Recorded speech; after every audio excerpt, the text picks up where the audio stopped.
Good morning, good afternoon, and good evening, wherever you are and whatever time you see this video. We have two special guests today with us.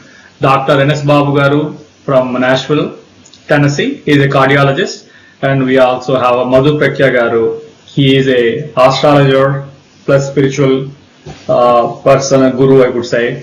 So, welcome to the show, Dr. Garu and Madhu garu. Oh, thank you. Thank you, Andy. And if anyone wants to ask a question, please go to the youtube.com/SCubeTV or facebook.com/SCubeTV, and you can post a comment or a question.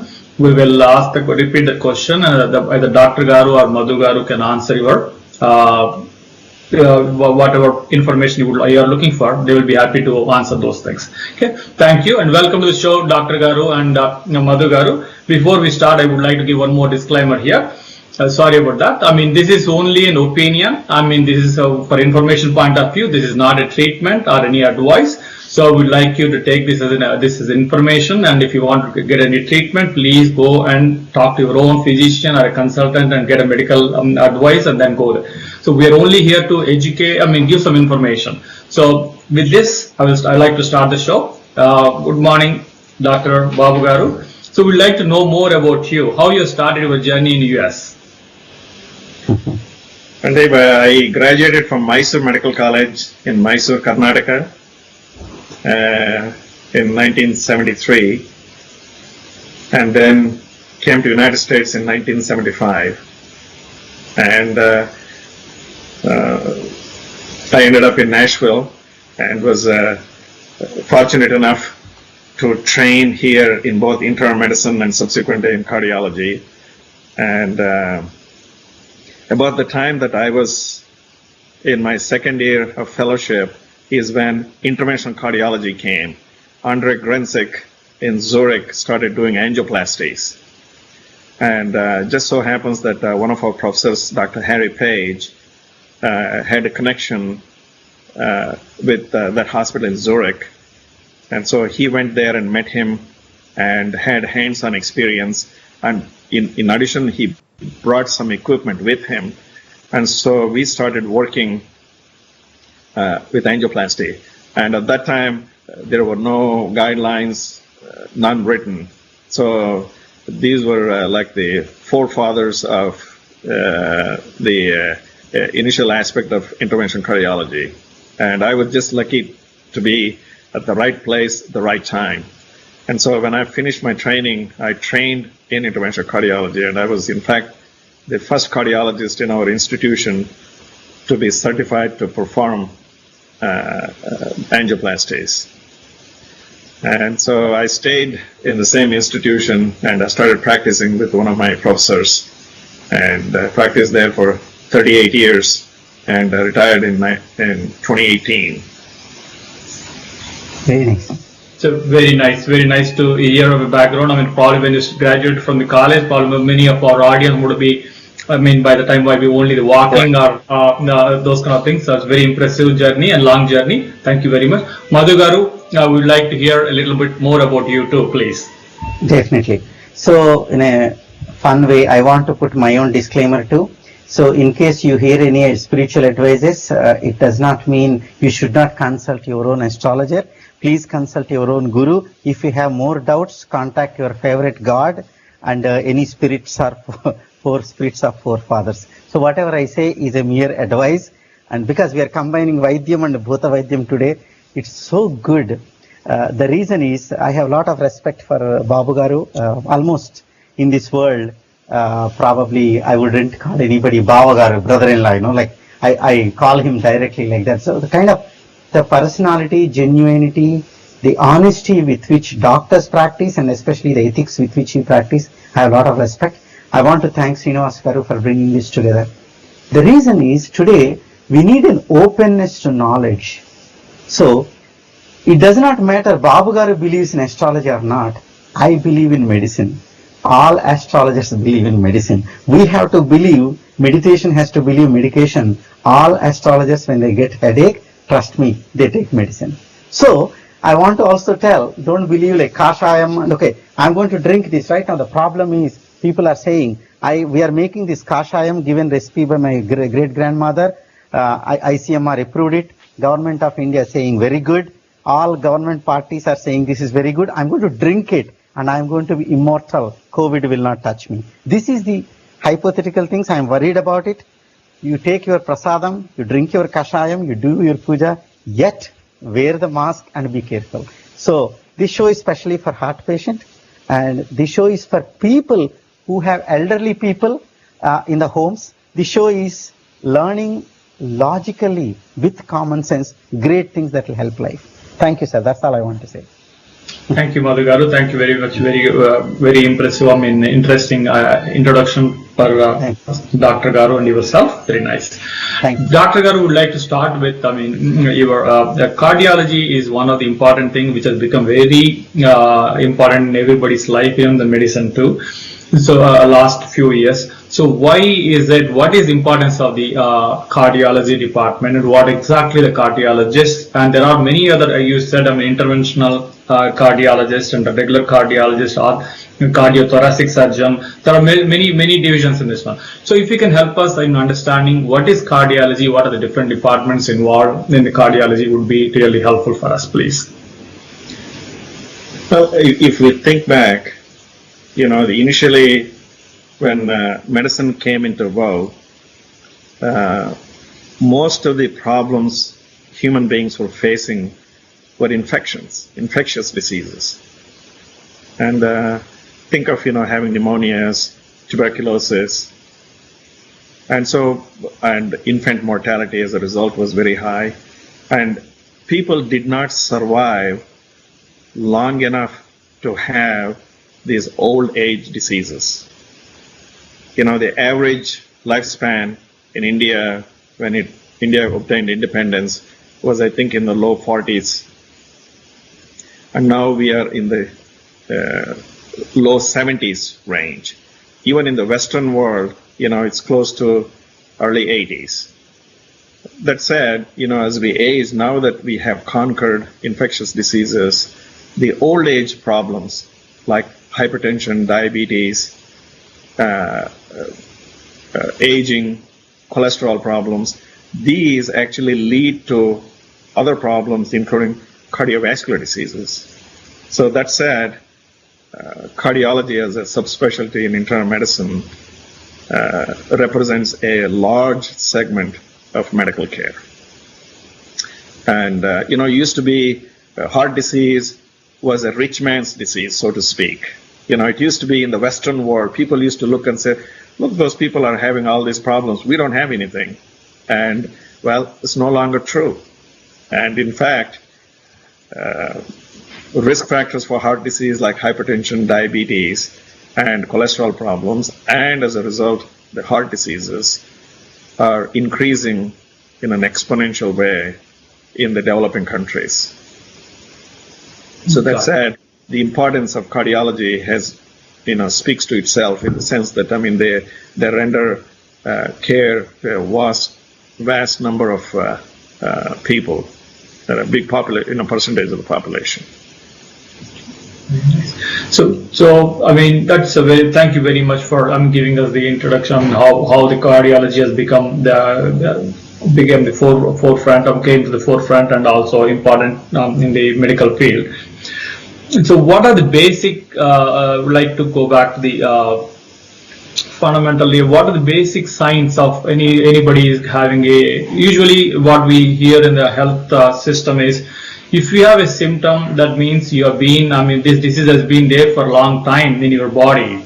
And the symptom means it's been manifesting in the body for more than 5 years or 6 years. So it's only showing up now, and it's been already matured, and then it's showing up. So similarly in the heart diseases, so is there any early warnings? Do you suggest on people to notice them and take action?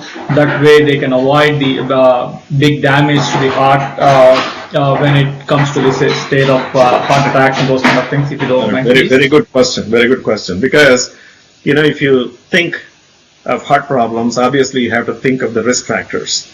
And, one of the most important risk factors for heart problem, especially coronary artery disease or atherosclerosis, as we call it in medical terms, is hypertension. Well, hypertension is a silent killer. It doesn't manifest itself not unless you have extreme blood pressures. And so number one is you need to be mindful and seek regular medical checkup. Even if you feel healthy, I think it is a very good idea to go see your primary care physician at least once every 6 months, and if not, at least once a year. And a lot of the times, if these symptoms are not treated properly, then it results into heart disease, especially coronary artery disease. Shortness of breath is one of the main manifestations. Chest pain, and not being able to do things that you could do, say 6 months ago or 3 months ago. Don't blame it on saying, oh, I'm tired today, maybe, I didn't get enough sleep and things of that sort. Instead of thinking that way, I think pay closer attention to your symptoms and seek help at that point. And, not everybody needs to go and see a cardiologist. The first thing first, you need to go see your primary care, and they will sort out the problems. They may diagnose hypertension, they may diagnose diabetes, they may diagnose cholesterol problem, which is, once again, it won't manifest itself with any kind of symptoms, not unless you seek those diagnoses. Thank you, Dr. Garu. Yes, you usually, as you said rightly, they won't come by themselves. There should be something which will be triggering in your body. In other alternative medicine, they say the body has to be in balanced state in multiple ways. That's the balance is usually we lose the balance. Most of the times it is due to the mind. That's what I've been hearing. Off late, even science also proved that the mind is the one which is a root cause for most of your problems in the body. So having said that, even 2013, Heart Association of American Heart Association, they mentioned that meditation is the one which is a good prescription. Officially they have recognized meditation is one of the medications for the heart ailments, especially the BP and those kind of things. So I will come back to you, Dr. Garu, on this particular topic as a scientific way. Before that, Madhu Garu, so how is the meditation is going to help the relieving the stress? We know that theoretically that meditation is helpful for relieving the stress, but how is meditation is helping the heart diseases, and what is your say to this particular point? Meditation is important for relieving the stress and also your heart ailments. Absolutely.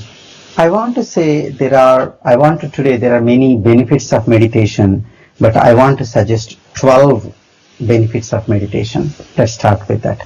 I'm going to tell one benefit for each zodiac sign.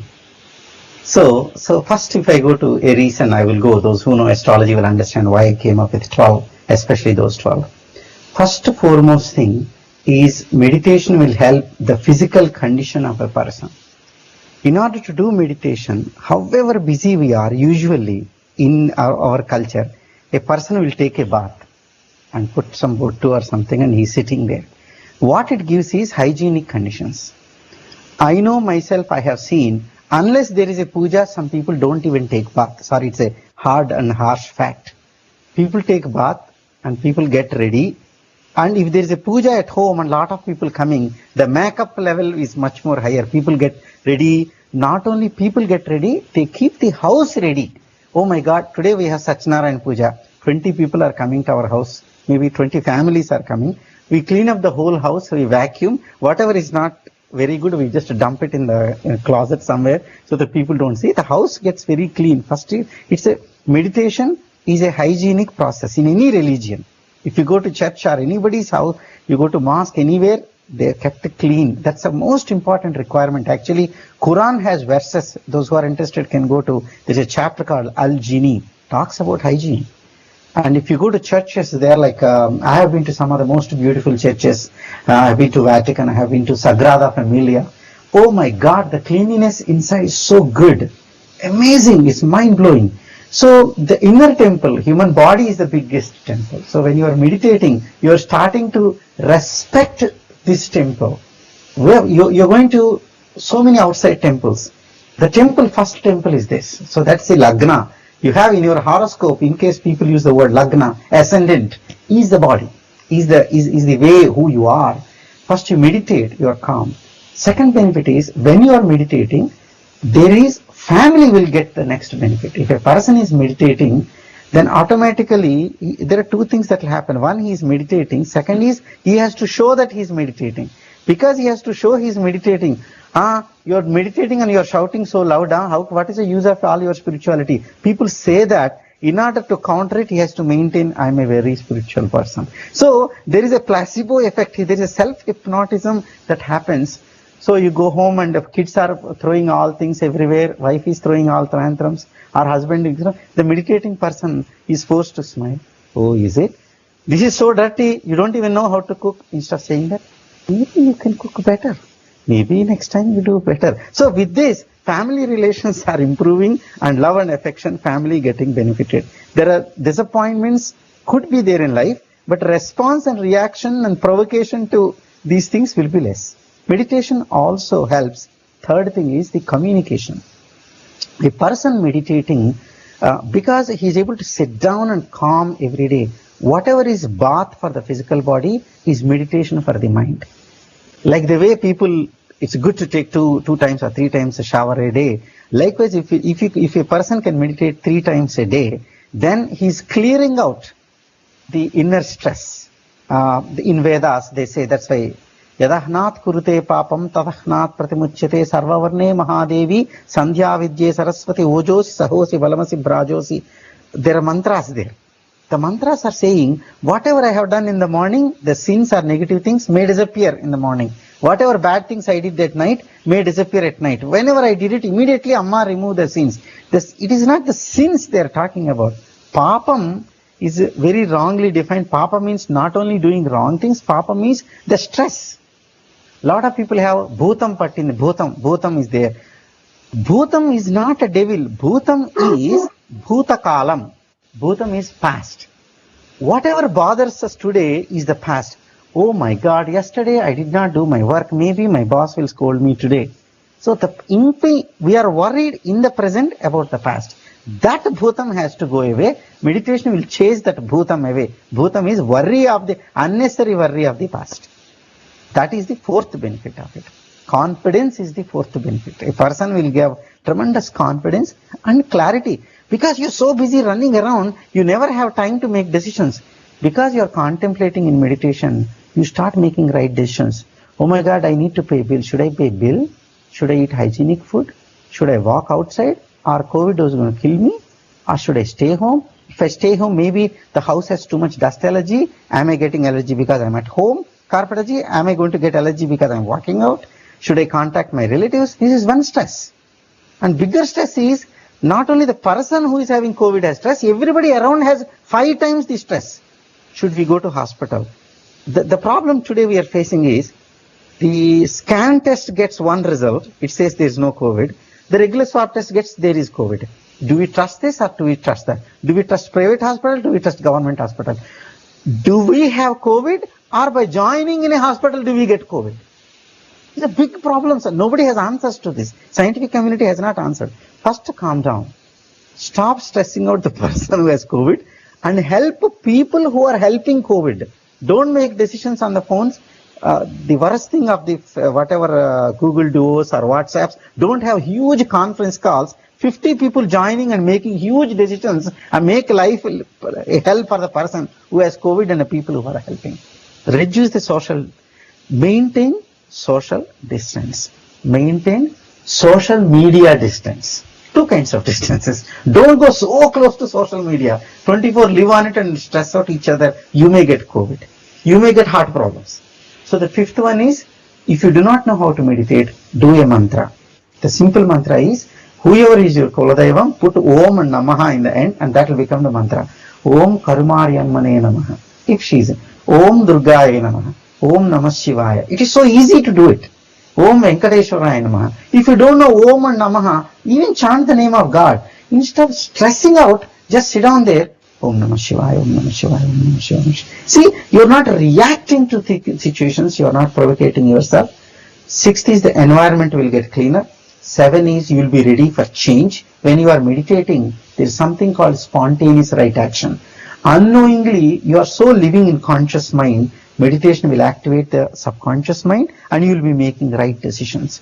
8th is your reaction to enemies, your reaction to things you don't like will get better and softer. The spikes of emotions will go smoother, and in life you should not live on the edge as if something tomorrow is the last day of your life. Stop doing it. It's not good for you by any means, spiritually or even health point of view. 9th is you start mastering things. When you meditate more, the way you learn is different. I recommend everybody start learning music. It's not easy.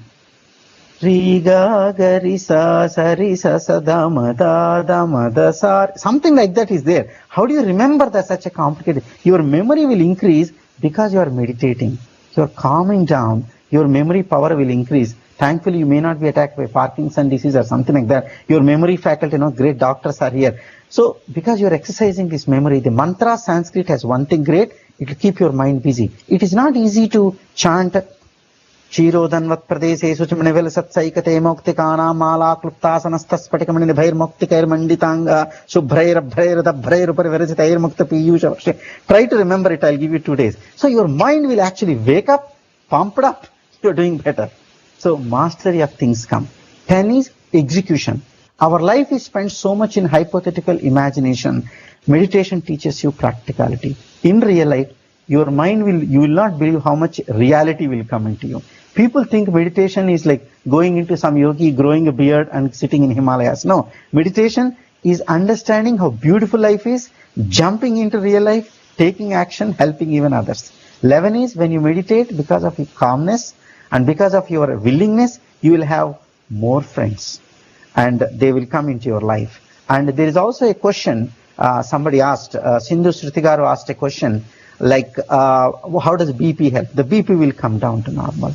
12th benefit is peace of mind. The peace of mind will come to you, which is the most important essence of life. There is a question from Aparnaji, staying home, how to get control of cholesterol levels during this period. I think now the questions go from which doctor to Dr. G. Thank you. You are on mute, Srinivaskar. Sure. Sorry about that. I mean, yeah, thanks for the Madhu Garu giving us very detailed explanation of TM, traditional meditation, and the psychological effects of the traditional meditation on the body. But usually, before I go there, all the questions will be addressed in few minutes. Once we go to the COVID topic, we'll come back to the questions what you have asked for Sindhu Garu and Aparnaji. Dr. Garu, usually, whatever a traditional medicine people say, or scholars talk about the meditation, usually scientific community, they don't believe, or they don't take it seriously. And they will say that as long as it's not harming you, you can follow it. But what is that? You have seen in meditation, and the Heart Association officially consider this as a treatment. So I know, there is another topic. Madhu Garu mentioned that your memory will increase and your brain will increase. For sure, I heard about those kind of things. We'll call a neurologist another day and we'll talk about those things. But today, what are the scientific proof of a meditation helping the cardiac diseases or heart diseases? Before that, I have to say that it was such an eloquent description by Madhu Babu about how to practice and what benefits one can derive. Relaxation, meditation, this concept has a very valid place in the treatment of heart disease and risk factors to treat heart problems. It's been clearly shown that staying anxious staying hyped all the time, well, we are driven by epinephrine or adrenaline. That's what gives us that charge when you wake up in the morning, you drink a cup of coffee, you get that warm feeling. The caffeine forces your body to release that epinephrine, which drives you to become more aggressive or more active. Well, it also has a side effect. If you continue to have increased surge of this epinephrine all day long, it can damage the inner lining of your arteries. It can increase the risk of developing hypertension. It can increase the risk of having poorly controlled diabetes, and as a result, may have an impact on your fat content in the blood, like triglycerides and the cholesterols. So all that said, they have clearly demonstrated that if you meditate or calm yourself down, you can certainly see your blood pressure coming down and some of the other risk factors automatically being addressed. So there is a direct correlation between meditation and heart disease and other medical problems. Thank you very much, Dr. Garu. And recently I've been, that's very nice way to put the scientific definition of meditation helping the heart diseases. Recently I've seen a video. I know I'm not supposed to promote another channel, but it is a channel called Motivational Hub. That's where I've seen a video by Dr. Bruce Lipton. He was talking about direct effects of meditation, and especially the mind, how mind is releasing shutting off your immune system and releasing other oxytocin or dopamine based on your mental status. So Paul, you can have a look at the video, you can get more information about this particular, how the mind is affecting your body. So I will leave the topic right there and we'll go back to Dr. Garu. So today, we have a situation, during this COVID-19, when it started, this beginning of this year, it's been a issue. Most of the people, they're saying the seniors are vulnerable and younger kids are vulnerable to this disease, and also people with the underlying causes, let it be the diabetes or kidney disease and heart, especially the heart diseases. So why is the COVID-19 more, people with the heart diseases have to take COVID-19 seriously? What is the relationship between COVID-19 and the heart diseases? Why are the people with the heart conditions are vulnerable to this disease, please? Well, in fact, the American College of Cardiology recently put out a bulletin with a multiple question and answer format regarding the impact of COVID and heart problems. COVID, it's a SARS virus. The virus itself directly can affect the heart, and it can cause inflammation. The severe inflammatory reaction called myocarditis. If it affects the heart muscle, we would call that as myocarditis. So when it affects, during every flu season, for example, we see patients who develop cardiomyopathy because it damages or weakens the heart muscle. And some of them recover, and unfortunately very few of them can have lasting effects, causing severe congestive heart failure and other life-threatening problems. In addition, COVID impacts your risk factors. It can cause, until recently, they didn't realize that it can cause blood clots. So it may not be just a small blood clot, it can be a large blood clots, it can be small blood clots.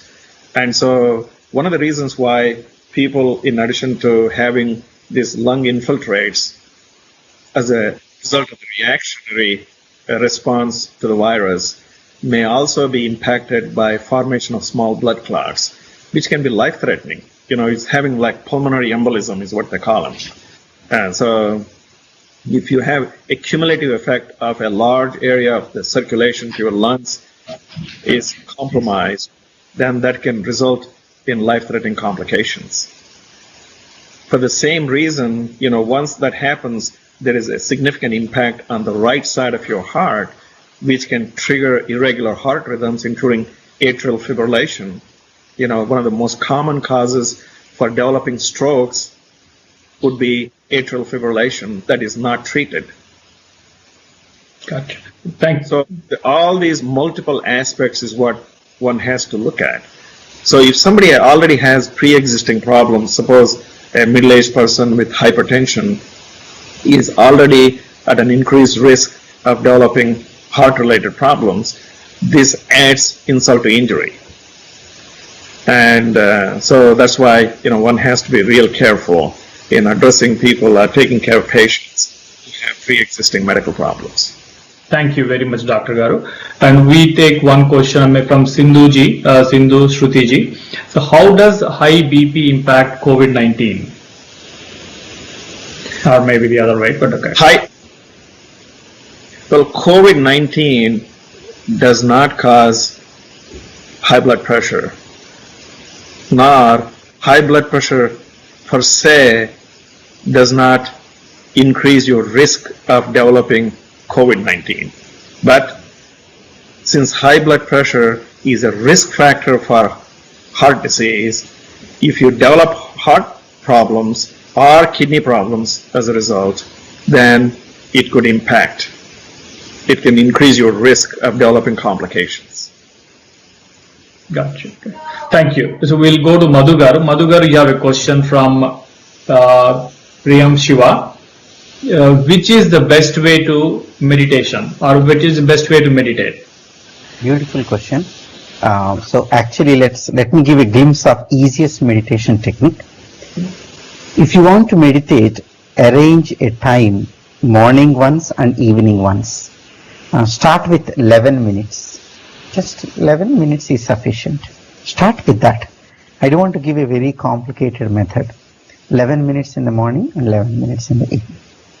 Sit down in a comfortable place. No need to sit in lotus posture or something. It is not essential. Just sit in a comfortable place, spine vertical. You can sit down in a sofa or in a garden, if possible, close to nature, even better. Close your eyes and remember only one principle. Let it go. 3 words. 3 words are basis of all meditation. Let it go. Any thought coming, you must be able to say to yourself, I have to let it go. You are sitting in meditation. What is the first problem? Thoughts are coming. It's okay, let them come. Nothing happens. Let it go. Don't cling on to that thought. When you start letting it go, this monkey called mind jumping from one branch to other, one branch to other, one branch to other, you try to chase it and make it sit, it will jump more.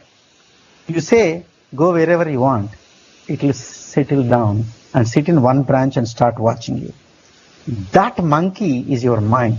That's why, when they say in Hindi, monkey bath hai, ye monkey ka baat hai. Monkey is just the mind is the monkey that is running around. So let it go. When you let it go, it will get tired and calm down. And stay in that state. No need to do anything. Doing anything will disturb meditation. Not doing anything is meditation. One time, a disciple went to Guru, asked, Guruji, please give me any CD music you have. I'll play it for my meditation every day and do it. Guruji said, fantastic, I have a very special CD for you. I kept for disciples like you. He gave the CD. And he said, wait a minute, it's $100. He said, oh, must be precious CD. He gave Guruji $100 and took the CD. He played, forwarded and played. It has nothing. It's a blank CD. Guruji, you gave the CD by mistake. The CD has nothing. Guruji said, and you charge $100. He said, here is your $100. Meditation is blank. Nothing is meditation. So I need nothing, meditate on nothing. So sleep is a natural state. When you are sleeping, what do you have? You don't have to do anything. Doing anything will disrupt sleep. Put a nice pillow, air conditioning, fantastic, a blanket, and then what you're doing is let it go. If you are worried about it, that's why you're not able to sleep. Same conditions will apply for meditation. Meditation is 4th state of consciousness. Jagrat, Swapna, Sushupti. The 4th state of consciousness is called Turiya. In English, it's called Transcendental. A transcending state of meditation. So sit down 11 minutes, let it go. Sit down 11 minutes, let it go. If there is a coin you put in a lake, you don't have to do anything. Due to gravity, the coin will go to the bottom of the lake. You leave your mind, it will go to the bottom of the mind. That's how we are engineered. We are engineered to make meditation happen. Even I'm more fascinated. Animals are better meditators. If a polar bear, if scientists can make polar bear speak, it goes into hibernation. I want to go and ask polar bear, can I know how to hibernate? The work stress and too much is going on in the world. I want to hibernate for 6 months. No need to buy any food. Eat all I want to eat the best food, and then I go into hibernation. That's the best meditation. Nature is in constant state of meditation. Be natural and you are meditating. Meditate twice a day. Your heart will be better. Your heart will be kind. And be kind to others. Your heart problems will not be there. Your heart, they say me, I don't know why. Even though I want to ask Dr. Garu this question. Why people say from the bottom of my heart? Actually the brain is here. Why they put a hand here? Why heart is assimilated with love? Dr. Garu, do you know the answer, sir? Well, I think heart and mind, brain are both interconnected. So when you calm down, when you're relaxed, you have a direct impact on the heart rate, blood pressure, and so you have that sense of ease. I mean, you can't feel that in the heart, but I think what you feel is in your mind, and I think we extrapolate that into feeling good in your heart. Got it, sir. Very nice. Thank you very much, Madhu Garu. It is a beautifully, mentioned. You would explain how to do the meditation and benefits of the meditation. Very nice. And Dr. Garu also about the heart. In the alternative medicine, what I heard is, some of the memory channels, are in the heart area. So that's why we call it by heart. May not be by the trade, scientific medicine, but the Ayurveda and other medicines, they say that there are some memory channels in the heart area. That's what we call by heart. Those kind of things. Yes. My heart is memorizing. Memorizing because they have the memory. Yeah, I know. I don't know why they call it as, but they say there are some memory channels in the heart area, but I'm not sure. But that's what I heard and learned from few of the alternative medicine people. That's fine. Coming back to Dr. Garu, there is one more question from Aparna Vemarajuji. Staying home, how to get in control of cholesterol levels during this period? Because they are not able to go out and exercise and those kind of things problem. This she's referring to. Well, exercise, you can still exercise at home. Staying active is exercise. You don't necessarily have to go to a gym to exercise. Doing the work around the house is an exercise. But more importantly, I think cholesterol is mainly influenced by diet and our genetics. And people inherit problems of having not only elevated cholesterol, but a bad combination cholesterol. As Indians and South Asians in general, we have this combination of having borderline high total cholesterol and borderline bad cholesterol and really very low levels of good cholesterol.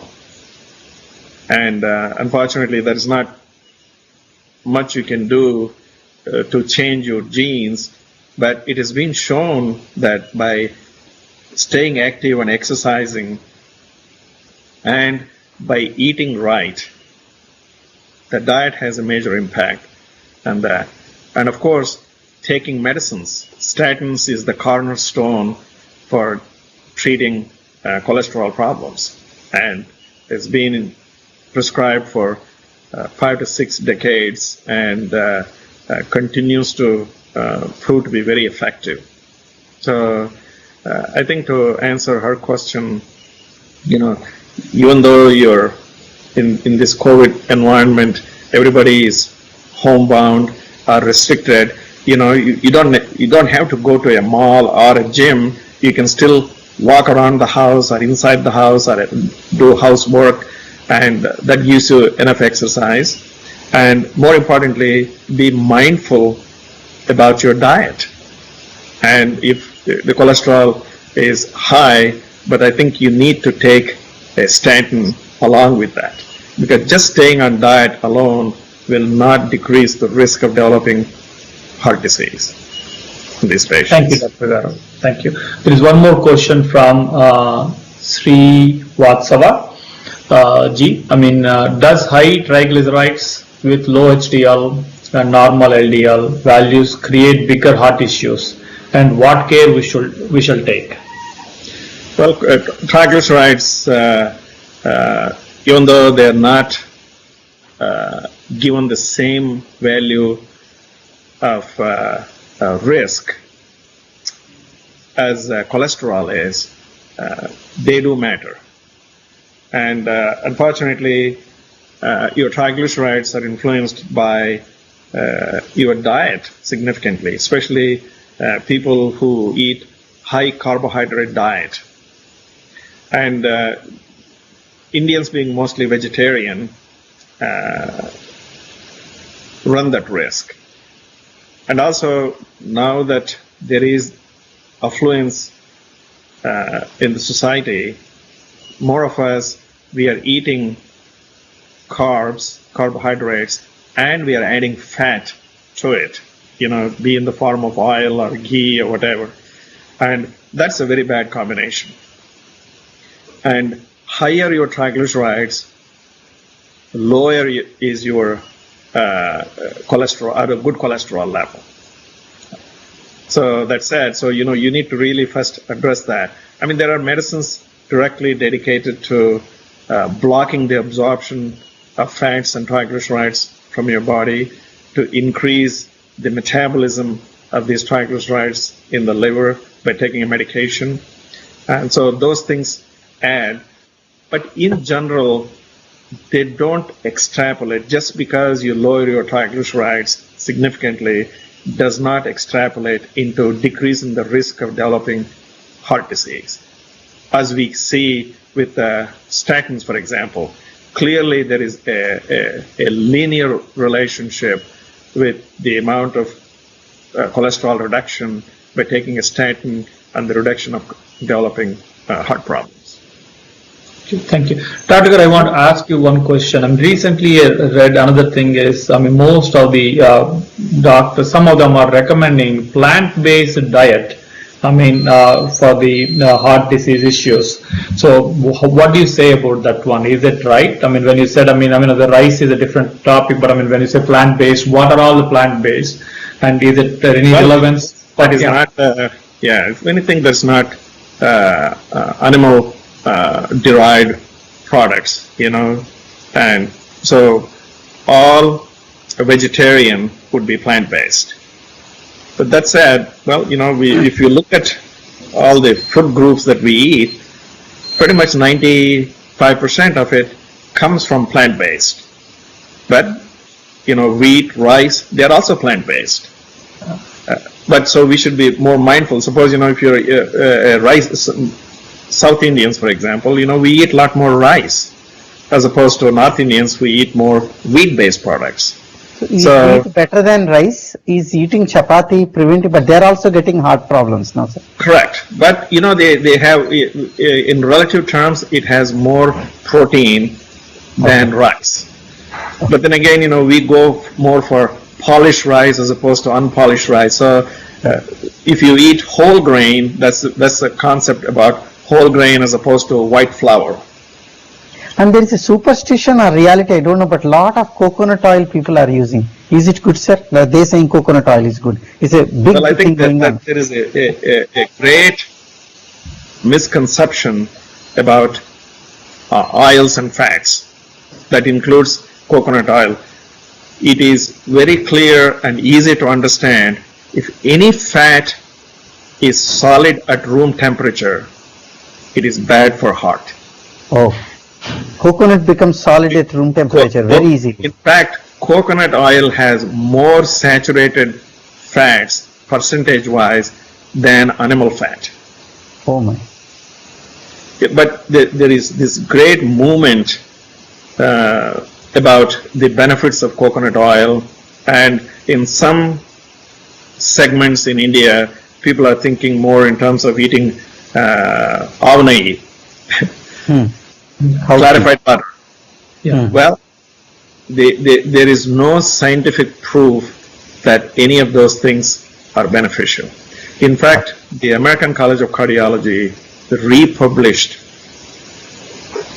papers regarding fats and fat contents and clearly showed they looked at multiple studies regarding coconut oil and found no benefit whatsoever. So the recommendation based on American College of Cardiology still stands that if any fat is solid at temperature, it is bad for heart. We have a couple more questions, Dr. Garu. Priyam Shiva Vallabha, does blood thinners help in preventing blood clots in COVID-19 patients? Yes. Well, in fact, if anybody that is acutely ill, whether not necessarily COVID related, any other problems, and they're admitted to an intensive care or a special care unit where their bed rest is recommended, they're prophylactically given blood thinners, given heparin subcutaneously or long-acting heparins used. But now that we know that COVID-19 causes increased risk of developing blood clots, it is even more important that these people are treated prophylactically to decrease the risk of forming blood clots. Thank you, Dr. Garu. Next question is for both of you. I would like to Madhu Garu to address it first. This question is from Venkat Deval Raju Garu. And Namaste, Dr. Babu Garu and Madhu Garu. My question is for both. Why only humans are getting more diseases than other species? What is the scientific and spiritual reasons behind it? Madhu Garu. So first foremost thing is, every action has an equal and opposite reaction. Because the action is more, reaction is more. The more dis-ease we cause to nature, the more disease we get from nature. I think that's my answer to that. Dr. Garu may have better things to say. Well, initially with the onset of antibiotics, people thought that here is a weapon that we can get rid of the disease-causing bacteria. But we never realized how resistance can develop to any bacteria. To make a point, pneumonia is caused by pneumococcal pneumonia, which has been known for decades. When first penicillin came, it killed all the bacteria and people were cured. And then about 10-15 years later, penicillin was not that effective. Even today, with all the antibiotics that we have, the same percentage of people succumb to pneumococcal pneumonia as they did before the era of antibiotics. The only thing that made an impact was vaccination, pneumococcal vaccination. So that's why you see people with all kinds of medical problems, the last event in their lifetime is usually an infection. Even if they go with a heart attack or heart failure or a stroke, they die. The cause of death is an infection. Okay, well, So majority interesting to know. Very interesting to know. Thank you. Dr. Garu, there's one more question from Priyam Shiva Vallabha Garu. If CT angiogram is normal and other risk factors are in normal range, do need to take beta blockers to control blood pressure? Yes, no question. Along with the statins for treatment of cholesterol, beta blockers is yet another remarkable group of drugs that have proven to be extremely beneficial. What beta blocker does is, it actually decreases the circulating catecholamines or the epinephrine, which causes all the bad effects. So that said, yes, most definitely. Very nice. Thank you, Dr. Garu. One last question for you from the audience today, probably is from Bunny Chinny. Bunny Chinny is asking, is olive oil good? Yes, it is. Again, it's a mono unsaturated fatty acid containing oil. It is liquid at room temperature, so as a result, it is extremely beneficial. The same is true if you come to polyunsaturated fatty acids. Corn oil comes close to olive oil in its benefits, more than any other oils. Dr. Garu, I want to extend this particular topic if you are okay. I mean, see, you're saying that this oil is good and that particular food is good, but isn't it at the end of the day depends on your liver, condition of your liver. How it breaks down the atoms. The food in the and passes around to the blood. So how do we say this is good and that is bad? What is the rationale between saying this food is good, that food is good, but at the end of the day, liver is the one which has to break them down into the way our body needs them. Well, if you're a healthy person, your liver is able to metabolize. But what we need to realize is what percentage of your total calorie intake comes from which food groups: carbohydrates, fats, and proteins.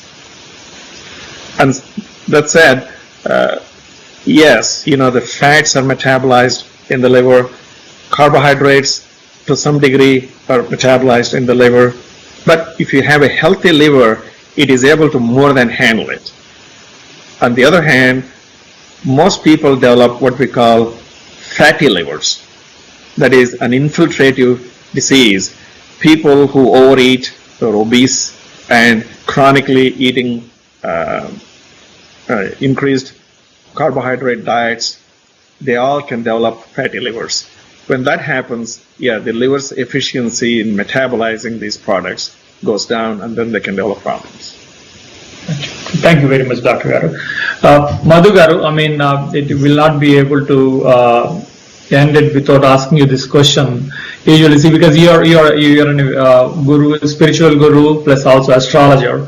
As we said, many times when people would like to know, okay, what kind of issues do I get in my life? But they want to know before and get ready, or at least prepared, or plan for them. So, what kind of role, this astrology plays in treating the medicine or any diseases or any ailments? So, can you tell some relation between astrology and the medicine, please? Sure. I want to answer this in two layers. First is how it has been, and second is how it is unknownly working. Number one is astrologers. Who are astrologers? To our great astonishment, scientists like Newton, many scientists from old school, they were all astrologers. They all studied alchemy. Through astrology, they studied because they wanted to learn alchemy. They wanted to convert the mercury into gold, maybe lead into gold. So that alchemy led to chemistry, that helped medicine.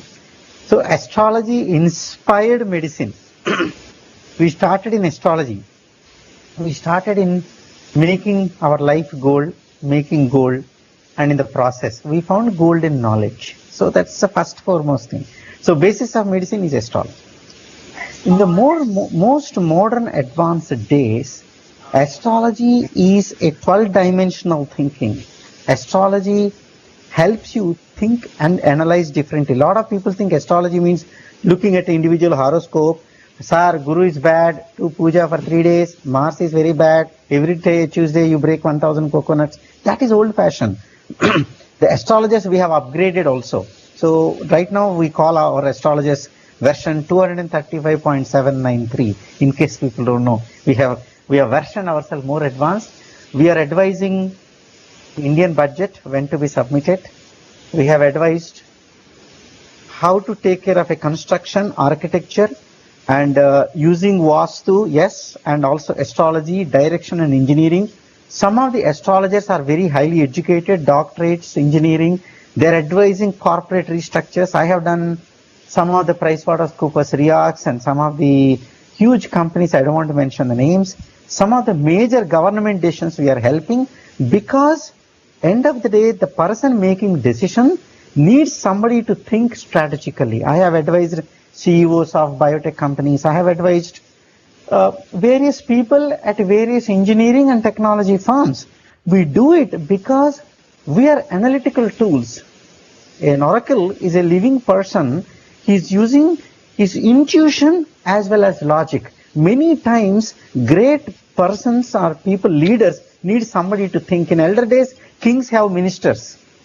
The job of the minister is, he's a bouncing bag. He needs somebody to play ping pong, idea ping pong. Astrologers are very good, brainstorming companions, friends, trusted advisors. They don't exploit, they sit down, they know what is the mind of this thing. I have advised many billionaires. I haven't made billions. I spent billions of seconds of my life advising billionaires, because these billionaires have a different maturity level. Millionaires show off, billionaires relax. If I get a chance to help Bill Gates in changing 1 billion people's life on the planet, I will go jump, resign my job, go and help him. I don't need a single cent. We don't need anything. Because Bill Gates is the modern era angel or saint or Peethadipati. Bill Gates, who said Bill Gates is a rich man? Bill Gates is rich in his heart. Today, I am advising everybody in the COVID, it doesn't matter how rich we are, how rich you are at your heart. That's what the show name is, Kind Heart. Your kind heart will save many hearts.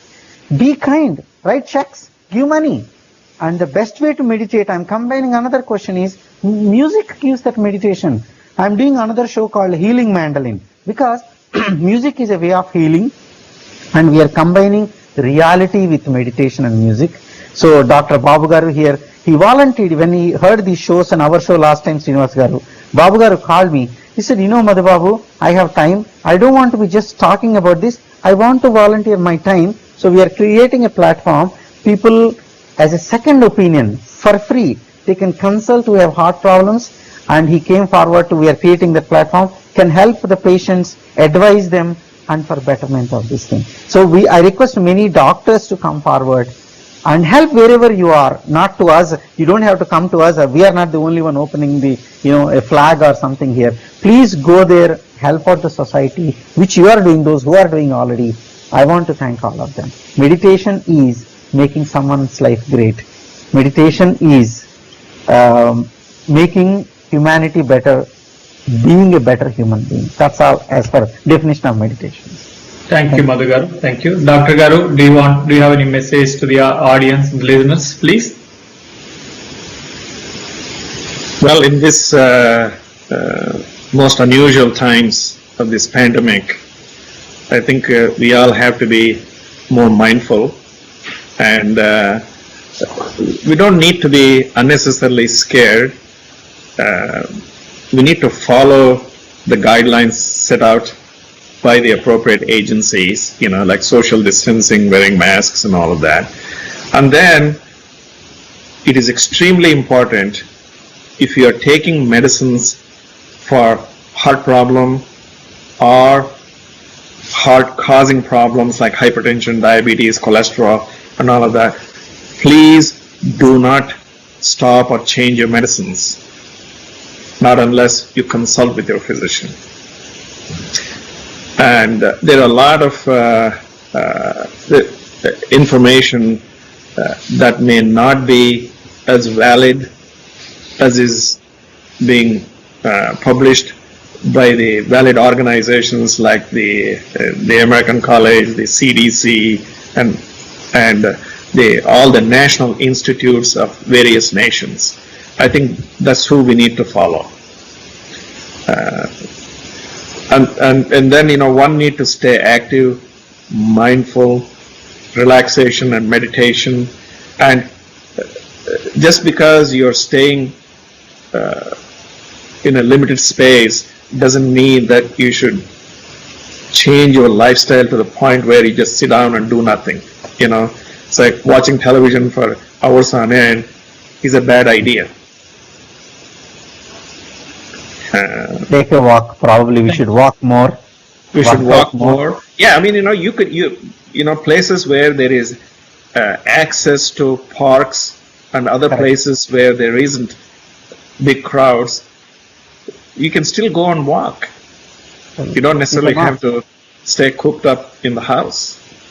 In places where you don't have that access, you can walk around the house or inside the house, and as I said earlier, to stay active, doing things around the house. You can rearrange and keep your mind active. Gotcha. Thank you very much, Dr. Garu. Madhu Garu, do you have any message or point to the audience, please? Very nice. I want to thank Dr. Babu Garu. We were very confused by who, even organizations like World Health Organization. So I was wondering, who are they? They were like, one day they were saying, oh, it doesn't transmit by air. Then they say they transmit by air. One day they say, don't worry at all, no big deal. Then they say, hey, better be getting. So who confused us? People like you, sir, should come forward, share real wisdom with us. I hope who has their mind in their place, in the proper place. So all our lives depends on people like you, frontline medical workers, frontline helpers, our own family members. They don't have to be medical. If there is a patient, there are few people around there going and helping. I want to thank and pranam to all of them.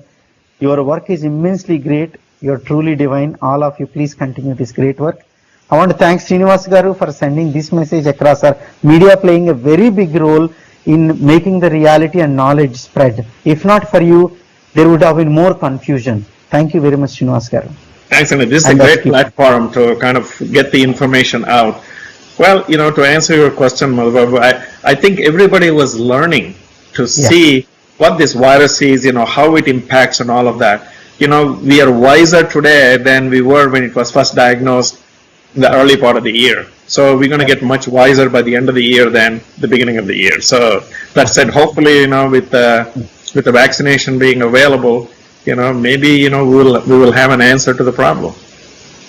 Thank you, Madhu Garu, and thank you, Dr. Garu, for all the services you have done last 4 decades, and also all your colleagues. Thank you very much. Thanks for coming on to the show. Have a nice rest of the day, both of you. Thank you.